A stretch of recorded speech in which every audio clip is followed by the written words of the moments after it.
So we're going to show you the poor man's way to AirDown.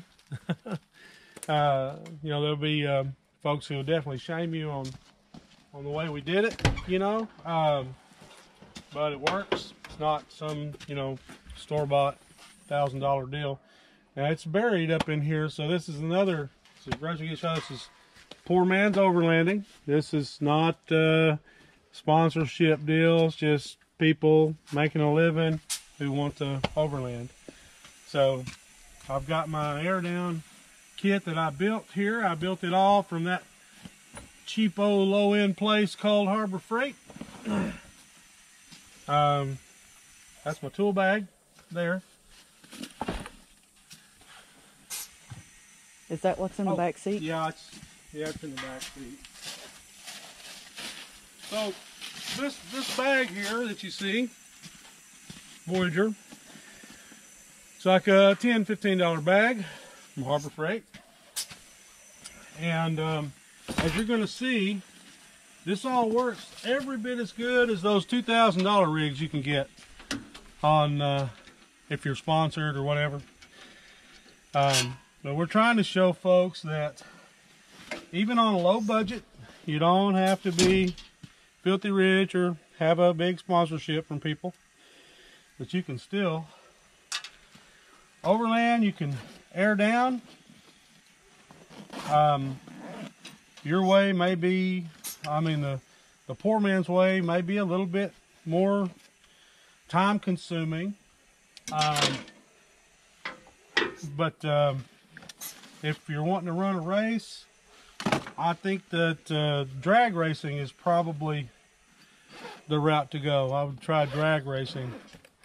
As you're overlanding, it's about relaxing and having fun, enjoying the outdoors, and you're not really in competition with people. But sometimes it turns into that for folks. So all this stuff, these fittings I ordered on Amazon. They're cheap Chinese brass fittings. There's probably I don't know, $15 maybe here. And this manifold block, these are the cheap Chinese Amazon quick connects. This whole block and these 4 connectors, probably another $15.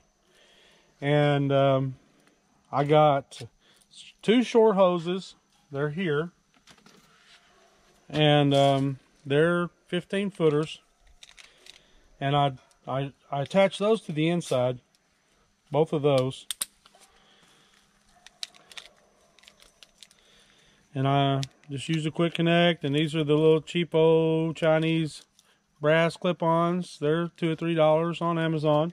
Now you can get them down at your local hardware store that are brand name, and they'll cost you like 30 bucks, and that's fine. You can do that, but it's not necessary. The end result is that what we're going to do is we're going to get the tires aired down the same as if this rig cost $1,000, and we'll do it all at one time. We'll have to. So this is my glycol filled gauge up to 100 psi, which we don't need. So we'll just close that off, the valve, and we'll go around to the front bumper. We'll start at the rear tire though before we get there, and we'll use our longest. It's a 25 footer with the little clip-on chuck there. Just clip that puppy on. Like so, and be sure to keep up with your cap. Walk this around to the front and be awful careful. If that thing comes off and comes around here, it'll be sure you got your clips on really good. I'll say that. How's that? Now I'll take my short one, go inside, quick connect here. We use this same rig to air up, so all the tires will be even when you're done.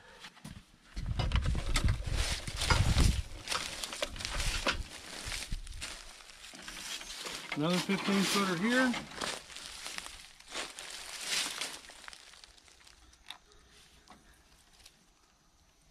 Now they make all kinds of setups to do this. This is not your only choice.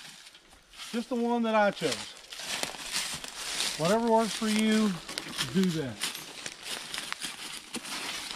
And the last one.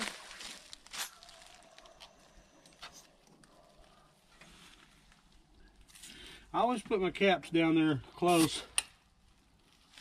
All right, now you're all set. You're hooked up to all 4 tires.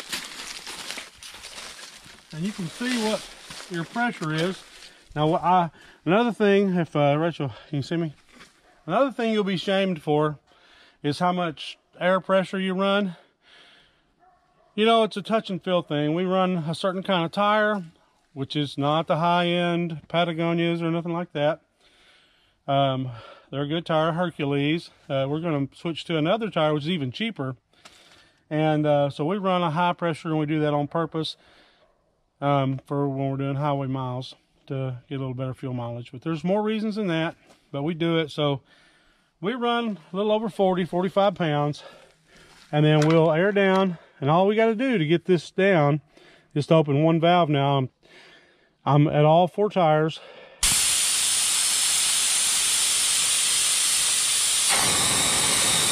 A lot of volume with all 4 of them. And we'll air down to somewhere around 25 pounds. And you just keep checking, but remember, you got 4 and we're running 35s. A lot of people like to run 37s and 40s, and that's fine, but yeah, regardless, it's a lot of volume of air. So it takes a little bit to air it down. You see that we let that go for almost, you know, like 30 seconds, and we didn't lose a whole lot.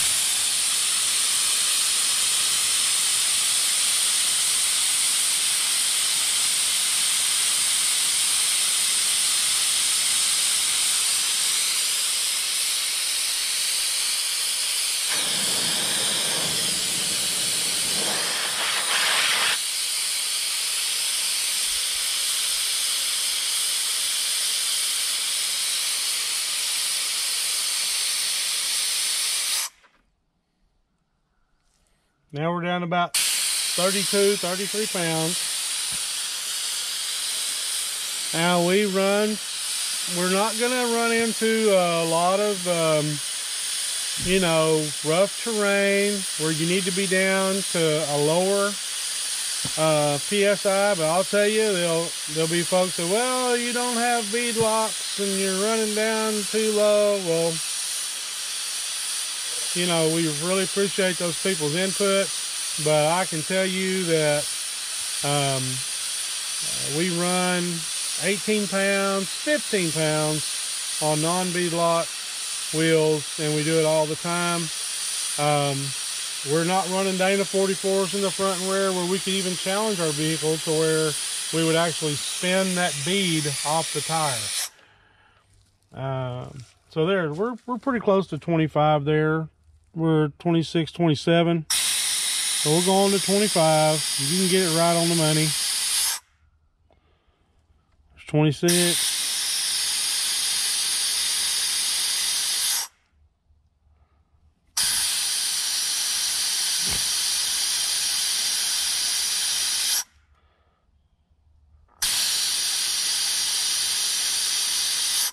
The way I kind of see it, really is to each his own. You know, you learn. I can tell you one thing, and it's from my experience and what I've done, and there'll be 10 people tell you, well, that guy's out of his mind. So I'm just telling you, you know, our experience, this is what we know to be true. I wouldn't tell you anything different.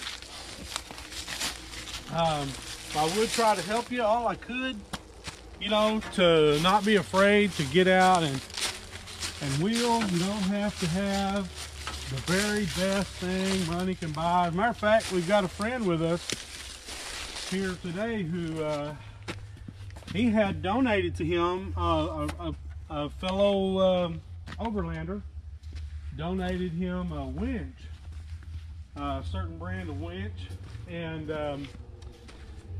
it wasn't a well-known winch. You know, it was an off-brand. It wasn't a Warren or a Super Winch or, you know, any of those big brand names. We're about to have company, but anyway, you know, it probably had very minimal use on it.